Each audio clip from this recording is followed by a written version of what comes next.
이 시간 우리에게 주시는 하나님의 말씀은 사무엘하 6장 12절로부터 16절까지의 말씀입니다. 제가 가진 성경으로 구약 472쪽입니다.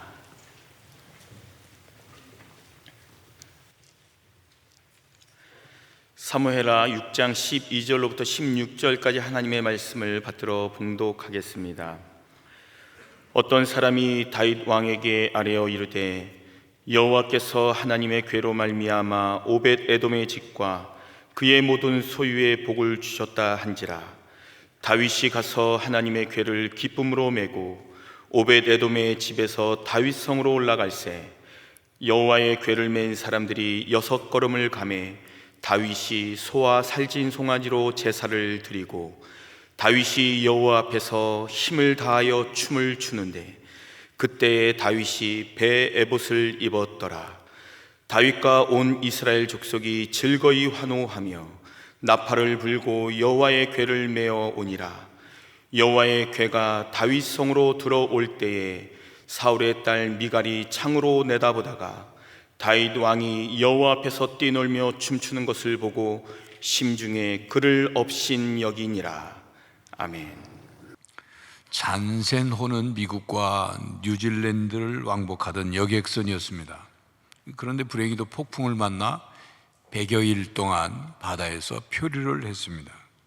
식량은 다 떨어지고 다른 배가 구조해 줄 그런 기미도 보이지 않고 또 아직 무전기가 나오지 않은 때라서 통신수단으로 구조 요청을 할 수 있는 상황도 못 됐습니다. 그토록 무슨 섬이든지 육지 모습이 좀 보이기만을 바랬지만 육지의 그림자조차 보이지 않았습니다. 모든 사람이 시리에 빠지고 자포자기하고 죽음만을 기다렸습니다. 그런데 그 배에는 선장의 부인과 또 그들이 낳은 6개월 난 갓난아이가 함께 배에 타고 있었습니다. 그 갓난아이는 누구를 보아도 방긋방긋 웃음을 웃어주었습니다. 그 아이는 그 배가 지금 어떤 상황인지 전혀 모르죠.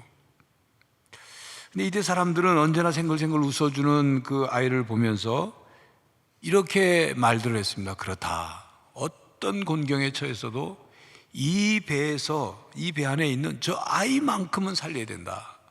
우리가 힘을 합쳐보자. 그래서 다시 용기를 얻고 인내심을 발휘해서 마음속에 시리와 그 자포자기했던 마음을 다 몰아내려고 애를 썼습니다. 모두가 그 아이를 쳐다보고 웃으면서 기운을 내서 그 폭풍 속에서의 고통을 감내하던 중 다행히도 샌프란시스코에 도착을 했습니다. 그때 그 선장은 이렇게 말을 했습니다. 이 배의 실제 선장은 내가 아니라 이 갓난아이였습니다. 이 아이의 해맑게 웃는 얼굴이 선원들과 승객들을 격려했습니다. 이 갓난아이의 웃는 얼굴은 폭풍보다도 위력이 있었습니다. 그래 말했습니다. 하나님께서 어린아이의 얼굴에 하나님의 모습을 담아 놓으셨다는 말이 있습니다. 그래서 그런지 우리는 어린아이, 갓난아이들의 얼굴을 보면 마음이 평안해지죠. 마음이 순수해집니다. 하나님께서 하나님의 모습을 담아놓은 그 어린아이들을 하나님께서 사랑하십니다. 예수님께서도 사랑하십니다. 예수님께서는 어린아이들이 내게 오는 것을 막지 말라 그러시면서 그들에게 축복 기도를 하셨죠. 오늘 어린이 주일입니다. 어린이는 미래의 소망이라고 우리는 말은 하지만 요즘 가정이나 어린이 교육기관에서 폭력, 학대, 살인 이런 사건들이 일어나는 것을 보면서 무겁고도 부끄러운 마음으로 어린이 주일을 맞습니다. 코로나19 팬데믹으로 인해서 밖에 나가서 아주 어린 꼬마 정말 아이들까지 마스크를 쓴 모습을 보면 안쓰럽고 미안한 마음이 듭니다. 이제 본문으로 돌아와서 우사에게 죽음을 가져다 준 하나님의 궤를 이제 오벳 에돔의 집에 두었는데 하나님께서 오벳 에돔과 그의 집에 복을 주셨다는 소식을 전해 들은 다윗은 다시 이제 용기를 내서 하나님의 궤를 옮깁니다. 본문 12절입니다. 어떤 사람이 다윗 왕에게 아뢰어 이르되 여호와께서 하나님에게로 말미암아 오벳 에돔의 집과 그의 모든 소유에 복을 주셨다 한지라. 다윗이 가서 하나님의 궤를 기쁨으로 메고 오벳 에돔의 집에서 다윗성으로 올라갈세. 오벳 에돔과 그의 집이 하나님께 복을 받았다는 그것 때문에 다윗의 마음에 새로운 용기를 얻고 다윗의 신앙에 어떤 확신과 결단을 가져다 줬죠. 다윗은 왜 웃사가 죽었을까? 하나님을 위해 선한 일을 계획했는데 도대체 무엇이 잘못됐을까? 왜 하나님이 진노하셨을까? 이런 질문을 계속 했겠죠. 그러면서 다시 점검을 했겠죠. 3개월이 지나면서 드디어 하나님에게를 옮기는 방법을 알게 됐습니다. 하나님이 정하신 방법. 그래서 지난번처럼 소가 끄는 수레에다가 하나님에게를 싣고 옮긴 것이 아니라 정해진 대로 제사장들이 언약궤를 메고 옮겨오게 되었습니다. 하나님의 궤가 다윗성으로 들어올 때 다윗과 온 백성들은 기뻐하며 즐거워하고 나팔을 불며 춤을 추고 하나님을 경배했습니다. 그 모습을 다윗의 아내여 사울의 딸인 미갈이 바라봤죠. 본문 16절입니다. 여호와의 궤가 다윗성으로 들어올 때 사울의 딸 미갈이 창으로 내다보다가 다윗 왕이 여호와 앞에서 뛰놀며 춤추는 것을 보고 심중에 그를 업신여기니라.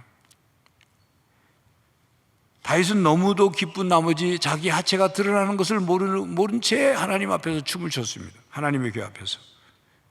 그리고 20절 다윗이 자기의 가족에게 축복하러 돌아오매 사울의 딸 미갈이 나와서 다윗을 맞으며 이르되 이스라엘 왕이 오늘 어떻게 영화로우신지 방탕한 자가 염치 없이 자기 몸을 드러낸 것처럼 오늘 그의 신복의 계집종의 눈앞에서 몸을 드러내셨도다 하니 미갈은 다윗에게 이런 뜻으로 말을 한 겁니다. 참 꼴 보기 좋습니다.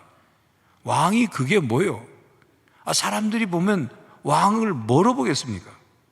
왕의 채통과 권위가 있지 그 채통과 권위가 서겠습니까? 이런 뜻으로 말한 거예요. 다윗은 그 미갈이 한 말에 대해서 21절에 본문 다음 21절에 다윗이 미갈에게 이르되 이는 여호와 앞에서 한 것이니라. 그가 내 아버지와 그의 온 집을 버리시고 나를 택하사 나를 여호와의 백성 이스라엘의 주권자로 삼으셨으니 내가 여호와 앞에서 뛰놀리라. 다윗은 미갈에게 이렇게 말해요. 내가 당신 보라고 춤춘 줄 아시오? 나는 하나님 앞에서 춤을 춘 것이요 난 사람들 보라고 춤춘 게 아니요. 다윗은 나는 여호와 앞에서 춤을 추었다 그렇게 말합니다. 본문 14절입니다. 다윗이 여호와 앞에서 힘을 다하여 춤을 추는데 그렇게 기록하고 있죠. 다윗이 여호와 앞에라는 말은 14절과 16절에 두 번이나 반복해서 말씀하고 있습니다. 다윗은 하나님 앞에서 지금 행동하고 있습니다. 그러면서 22절에 내가 이보다 더 낮아져서 스스로 천하게 보일지라도 내가 말한 바 계집종에게는 내가 높임을 받으리라 한지라. 다윗은 하나님을 기뻐하다가 하나님 앞에서 망가지는 것이 뭐 그리 문제가 되느냐 그렇게 말하는 거예요. 다윗은 자신의 행동이 다른 사람들이 보기에는 좀 낮아지는 것 같고 천하게 보이는 것 같이 보일지는 모르지만 하나님께서 베푸시는 은혜가 너무 크고도 놀라워 내가 하나님 앞에 뛰고 노는 거다. 춤추는 거다. 다윗은 자신이 이보다 더 낮아져서 천하게 보인다고 할지라도 하나님 앞에서 여전히 기뻐하고 즐거워하고 춤추고 찬양하고 경배하겠다 그 말을 한 겁니다. 다윗은 어린아이가 부모 앞에서 재롱을 피우듯 하나님 앞에서 왕의 채통과 관계없이 마음을 진실하게 표현했습니다. 다윗은 비난받아야 할 것이 아니라 칭찬받아야 하는 겁니다. 그러나 미갈은 다윗을 비난했죠. 업신여겼습니다.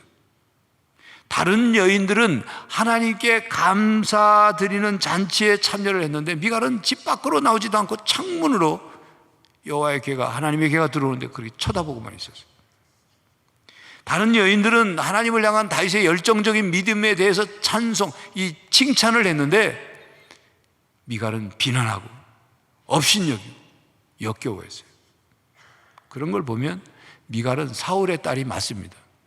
사울이 하는 말, 사울이 하는 그것 신앙 똑같아요. 그 결과 어떻게 됐습니까? 23절에 그러므로 사울의 딸 미갈이 죽는 날까지 그에게 자식이 없으니라. 하나님이 미갈에게 평생 자식을 주지 않았어요. 미갈의 비난의 핵심은 다윗의 옷입니다. 다윗은 화려한 왕복을 벗고 여호와 하나님의 궤가 들어올 때 배 에봇을 입었습니다. 배 에봇은 특별한 종교적인 어떤 의식, 행사가 있을 때 입는 옷이에요. 다윗이 왕의 왕복을 벗고 배 에봇을 입었다는 것은 하나님 앞에 자신을 낮출 대로 낮추는 자세예요. 미갈이 다윗을 비난하는 두 번째 내용은 다윗이 철부지 아이와 같이 하나님의 궤 앞에서 뛰놀며 춤췄다는 것입니다. 겉으로 보이는 옷, 체면, 권위, 형식 때문에 미갈은 다윗을 비난했습니다. 그러나 다윗은 하나님 앞에서 천진난만하게 기뻐하며 웃으며 춤췄습니다. 여러분, 다윗과 미갈의 차이가 무엇인가요? 다윗이 중요하게 여기는 것과 미갈이 중요하게 여기는 것 무엇일까요?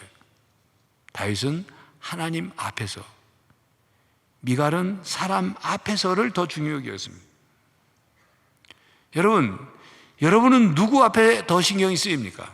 하나님 앞입니까? 아니면 사람들 앞입니까? 여러분은 무엇이 더 중요하다고 생각합니까?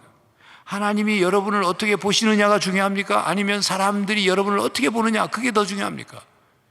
여러분은 무엇을 추구합니까? 여러분은 하나님 앞에서 낮아지는 것을 추구합니까? 아니면 사람들 앞에서 채통과 권위와 인기가 높아지는 것을 추구합니까? 다윗은 하나님 앞에서 자신을 낮췄습니다. 우리는 하나님 앞에서 다윗처럼 자신을 낮춰야 합니다. 우리는 하나님 앞에서 어린아이처럼 자신을 낮춰야 합니다. 하나님 앞에서 자신을 높이고 싶은 사람은 하나님 앞에 서면 안 됩니다. 감히 하나님 앞에 어떻게 높아지겠어요? 하나님은 자신을 낮추는 사람들을 귀히 여기십니다. 그렇기 때문에 예수님께서 마태복음 18장 4절에 그러므로 누구든지 이 어린아이와 같이 자기를 낮추는 사람이 천국에서 큰 자니라 라고 말씀하셨습니다.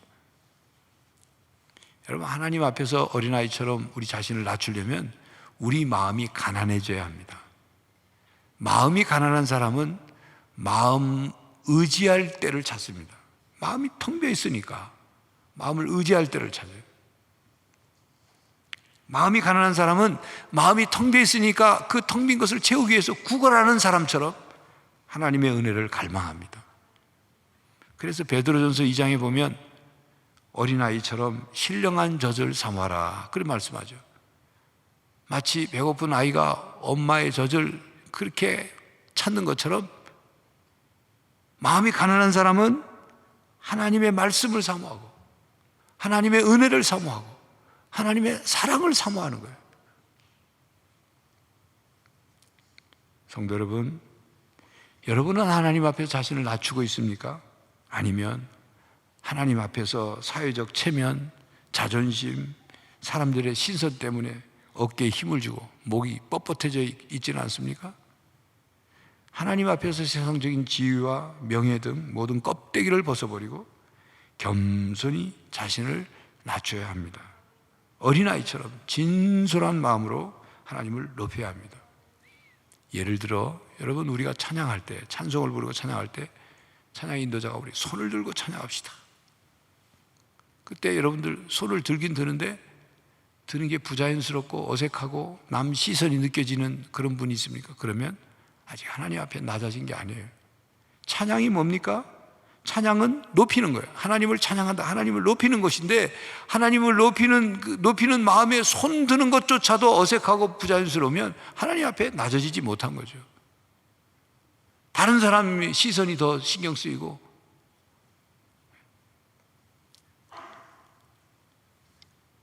자신을 낮춰서 하나님을 높이는 찬양이 진정한 온전한 찬양인 것입니다. 성도 여러분, 하나님 앞에 어린아이처럼 자신을 낮추십시오.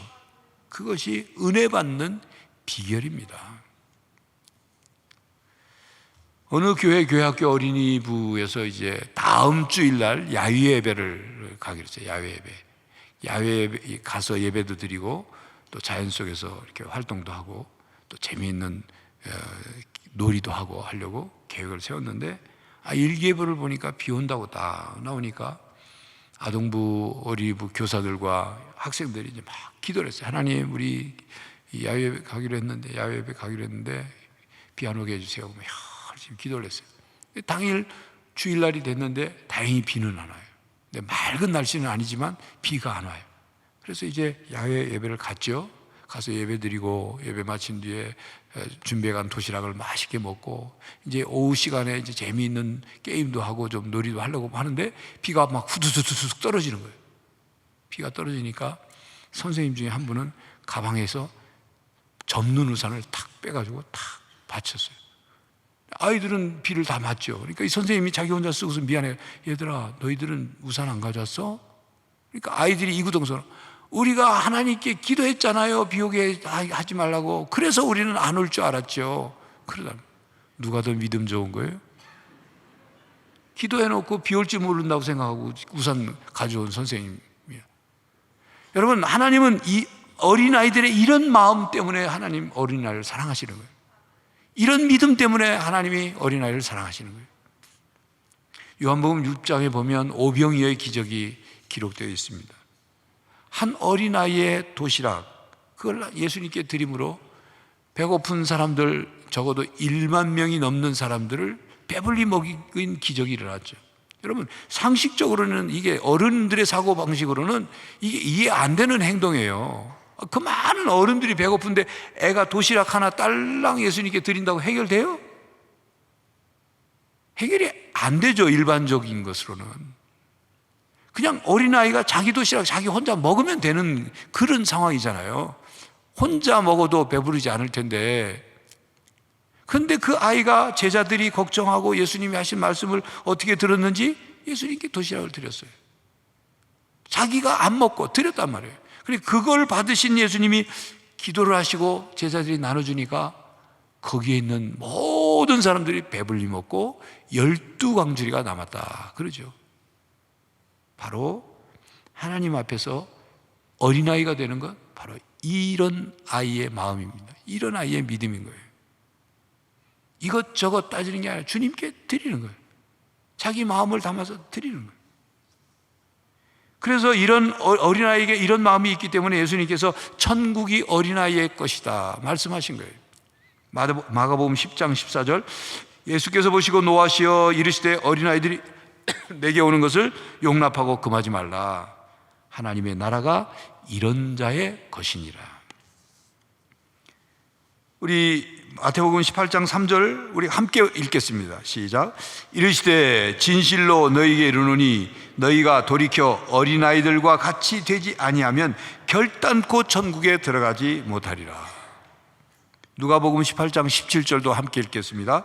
내가 진실로 너희에게 이르노니 누구든지 하나님의 나라를 어린아이와 같이 받아들이지 않는 자는 결단코 거기 들어가지 못하리라 하시니라. 엄마가 암이 걸렸어요. 의사 선생님이 6개월밖에 못 산다고 합니다. 이 이야기를 들은 그 가족 또 형제 또 그 지인들은 이제 6개월 후에 이별할 마음의 준비를 시작했어요. 근데 그 집에 어린 외동아들이 있었는데 외동아들이 하나님께 기도하기를 시작했어요. 하나님, 절대로 우리 엄마 못 데려갑니다. 하나님, 절대로 우리 엄마 못 데려가요. 하나님 마음을 바꾸세요. 마음을 바꾸세요. 우리 엄마 못 데려가요. 아이는 밥도 먹지 않고 놀지도 않고 하나님께 기도하기 시작했어요. 결국 하나님이 그 아이에게 지셨습니다. 하나님께서 마음을 바꾸셨어요. 하나님 앞에서 어린 아이가 되어 기도해야 합니다. 열왕기상 3장에 보면 솔로몬이 왕이 된 후에 기브온 산당에서 일천번제를 드렸죠. 그리고 밤에 하나님께서 그 솔로몬의 꿈에 나타나셔서 내가 너한테 뭘 줄까? 너 구해라. 나한테 구해라. 그랬더니 솔로몬이 하나님께 이렇게 고백하며 구했습니다. 나의 하나님 여호와여, 주께서 종으로 종의 아버지 다윗을 대신하여 왕이 되게 하셨사오나 종은 작은 아이라 출입할 줄 알지 못하고 주께서 택하신 백성 가운데 있나이다. 그들은 큰 백성이라 수요가 많아서 셀 수도 없고 기록할 수도 없사오니 누가 주의 이 많은 백성을 재판할 수 있사오리까? 듣는 마음을 종에게 주사 주의 백성을 재판하여 선악을 분별하게 하옵소서. 우리가 눈여겨볼 내용은 솔로몬이 하나님 앞에서 자신을 종은 작은 아이라 출입할 줄 알지 못하고 라고 고백한 내용입니다. 여러분, 솔로몬은 아내도 있고 자식들도 있는 성인입니다. 그런데 자신을 하나님 앞에 작은 아이라, 작은 아이입니다, 저는 이렇게 고백했어요. 물론 겸손한 표현이죠. 그 뜻은 이런 겁니다. 하나님, 저는 무식합니다. 하나님, 저는 무능합니다. 하나님, 저는 어리석습니다. 그러니 저에게 듣는 그 마음을 주셔서 백성들 잘 다스리고 재판하게 해주세요. 솔로몬은 하나님 앞에 자신을 작은 아이와 같은 존재라고 고백을 하고 하나님 앞에서 작은 아이가 기도하는 것처럼 기도를 했어요. 그랬더니 하나님이 솔로몬의 기도에 응답을 하셨습니다. 에레미야 선지자도 하나님께 소명을 받고 에레미야 1장 6절에 보면 내가 이르되 슬프도소이다 주 여호와여 보소서 나는 아이라 말할 줄을 알지 못하나이다 라고 고백했어요. 이에 7절에 여호와께서 내게 이르시되 너는 아이라 말하지 말고 내가 너를 누구에게 보내든지 너는 가며 내가 내게 무엇을 명령하든지 너는 말할지니라. 하나님 앞에 겸손한 마음으로 자신을 아이라고 표현하며 고백하니까 하나님이 에레미야에게 너 아이라고 말하지 말고 내가 너한테 주는 말, 너의 마음에 입에 넣어주는 말만 그대로 예언하면 돼. 예언의 말씀을 주셨습니다. 자신을 아이라고 낮추고 겸손하게 기도한 솔로몬에게 하나님이 하늘의 지혜를 주셨습니다. 성도 여러분, 하나님 앞에 어린아이가 되어 믿고 의지하며 기도하는 성도들이 되시기를 바랍니다. 미국의 종교심리학자 스펜서 박사는 1000명을 대상으로 연구조사를 했습니다. 몇 살에 하나님을 깊이 체험했는지를 조사를 했어요. 1000명 중에 548명이 20세 이전의 신앙을 체험했고 337명이 20세에서 34일, 96명이 30대, 그리고 15명이 40대의 신앙을 체험했습니다. 50대 이후에 신앙 체험한 사람은 4명에 불과했어요. 어릴수록 하나님을 만나는 체험을 많이 한 것으로 연구 결과가 드러났어요. 이 말은 오늘도 어린아이와 같은 마음을 지닐 때 믿음이 생기고 하나님을 만나는 은혜를 체험할 수 있다는 뜻입니다. 여러분, 어린아이의 특징은 순수하죠. 단순합니다. 그리고 그래서 믿음을 갖기가 쉬워요. 어른들은 계산을 많이 하죠. 나한테 이익이 될까, 이익이 안 될까. 어른들이 하는 말은 배후에 뭔가 깔려 있어요. 뭔가 막 불투명해. 복선을 깔고 얘기를 합니다. 그래서 얘기를 듣고 그 얘기를 그대로 들으면 안 되고 한참 생각하고 또 시간도 지나가 봐야 되고 복잡해요. 그러나 어린아이들은 단순하고 투명하죠. 여러분, 사실 단순함이 힘입니다. 그리고 천국은 단순해야 들어갑니다. 믿음도 단순한 믿음이 좋은 믿음입니다. 이 생각 저 생각하는 믿음은 어떤 면에서 참 믿음이 아닐 수도 있어요. 단순히 예수님만 믿으면 구원받는다. 그냥 단순하게 믿고 구원받는 거예요. 믿고 구해라. 믿고 구하는 거예요. 그게 믿음이죠. 순수하고 단순한 믿음을 소유하시기를 바랍니다. 저희 집의 큰아들 준이가 5살 때인데 이제 토요일 오후에 우리 교회 청년이 결혼을 하게 돼서 축하하려고 이제 우리 큰애를 데리고 갔어요.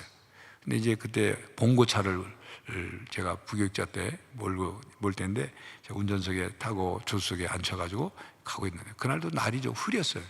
구름이 잔뜩 껴가지고 밝지가 않았거든요. 운전을 한참 가는데 어느 순간 구름이 이렇게 비껴지면서 구름이 벗어지면서 햇살이 쫙 강하게 비춰서 저 앞쪽 유리에 싹 비춰왔어요. 근데 우리 큰애 준이가 하는 말이, 아빠, 햇님이 준이야 어디 가니? 하고 물어 그러더라고요. 처음에는 뭔 소린가 그랬어요. 그리고 왜 햇살이 비쳐서 이제 햇빛 가리게 하려고, 어른들은 운전하다가 갑자기 햇살이 확 비치면 햇빛 가리에 찾고 얼굴 인상 찡그리느라 바쁜데, 가만 얘기를 들어보니까 이제 전혀 햇살이 없다가 햇살이 싹 자기 얼굴에 비춰오면서 햇님이 자기에게 준이 어디 가니? 라고 묻는 것으로 느껴진 거죠. 어린아이들은 이렇게 순수한 느낌이 있습니다. 여러분, 어른들은요, 나비가 꽃을 찾아가면, 꽃 찾아서 꿀 따라가나, 꿀 먹으러 가나 보다, 현실적인 분석을 해요. 근데 어린이들은 나비가 가면 엄마 찾아가나 보다, 그런 생각이에요. 여러분, 현실적인 분석이 죄는 아닙니다. 그러나 순수함을 잃어버린 현실적인 분석은 진실은 점점 없어지고 꿈과 희망도 없어지고, 그리고 현실적인 무게와 고통만 남아요. 그 해석밖에 안 되는 거예요. 성도 여러분, 어린이는 순수합니다. 단순합니다. 겸손합니다. 그리고 의지하려는 마음이 있어요. 자, 그렇다면 우리 어린이들의 눈에 무엇을 보게 해줘야 할까요? 우리 어린이들의 귀에 무엇을 들을 수 있게 해줘야 할까요? 우리 어린이들의 마음속에 무엇을 담을 수 있게 해줄까요? 동심파괴라는 말이 있죠. 우리 어린이들의 동심을 너무 아무렇지도 않게 파괴를 해요. 이상한 영상으로, 이상한 문화로, 속된 문화를 가지고 그냥 어린이들 보는 앞에서 그냥 부도덕한 일들을 행하고 상처를 주고. 여러분은 우리 어린이들의 순수한 마음을 더럽히지 말아야 합니다. 뿐만 아니라 어른들은 어린이들을 보면서 잃어버린 순수함과 단순함을 되찾으려고 노력해야 합니다. 너희가 돌이켜 어린아이들과 같이 되지 아니하면 결단코 천국에 들어가지 못하리라는 말씀을 기억해야 합니다. 우리 모두 하나님 앞에서 나이, 지위, 학벌, 재산, 경력, 능력, 직분 다 내려놓고 다윗처럼 어린아이가 되어서 하나님을 높이고 자신을 겸손하게 낮추고 하나님만을 의지하며 살아가는 하나님의 자녀가 되시기를 바랍니다. 그리하여 하나님의 자녀인 우리들에게 아버지 하나님이 사랑과 은혜를 풍성히 주시기를 간절히 바랍니다. 기도하겠습니다. 하나님, 우리의 다음 세대 어린아이들을 바라봅니다. 또 그리고 하나님 앞에서 우리 자신을 바라봅니다. 우리가 되찾아야 할 순수함과 단순함을 되찾게 하시고 우리의 다음 세대들을 그 순수함을 더럽히는 일이 없게 하여 주시옵시며 하나님 앞에서 다윗처럼 겸손하게 온전한 믿음을 가지고 하나님을 믿고 또 하나님을 의지하며 하나님께 기도하며 살아가는 우리가 되게 하여 주시옵소서. 예수 그리스도의 이름으로 기도하옵나이다. 아멘. 성도 여러분, 어린이 주일입니다. 이 땅의 어린이들에게 좋은 본을 보입시다. 그리고 다윗처럼 하나님 앞에 어린아이가 되어 하나님을 높이고 자신을 겸손하게 낮추며 순수하고 단순한 믿음으로 하나님을 의지하며 살아가는 성도들이 되시기를 간절히 바랍니다. 지금은 우리 주 예수 그리스도의 은혜와 하나님 아버지의 사랑과 성령 하나님의 교통하심이 하나님 앞에 어린아이가 되어 겸손히 온전한 믿음으로 믿고 구하며 살아가기로 다짐하는 모든 성도들과 가정과 삶의 현장 위에 이 땅의 어린이들 위해 이제로부터 영원히 함께 하시기를 간절히 축원하옵나이다. 아멘.